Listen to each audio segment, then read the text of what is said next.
তোমরা সবাই কেমন আছো? আশা করি সব ভালো আছো। দেখো এই যে ছেলেকে নিয়ে বসছি, ছেলেকে এরপর ঘুম পাড়াবো। ডক্টর কি বলেছে তোমাদেরকে তো বলেছিলাম যে বলবো বলে। এই যে ডক্টর বলেছে যে ছেলে ঠান্ডা লাগা আছে, আর জানো তো তোমরা ছেলে নিউমোনিয়া ধাত আছে, একটু ঠান্ডা লাগলে মনে হয় যেন কত ঠান্ডা লেগে গেছে।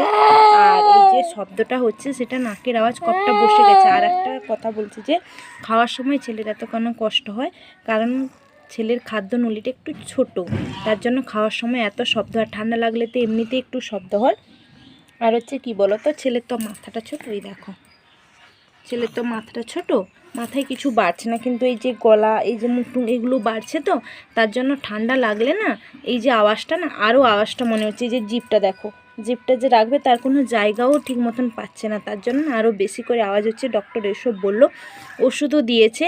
আর একটা যে নেবুলাইজেশন করার জন্য যে ওষুধটা দিত সেটা একটু চেঞ্জ করেছে, কি হাই পাওয়ারের ওষুধটা দিয়েছে তোমাদের পরে দেখাবো।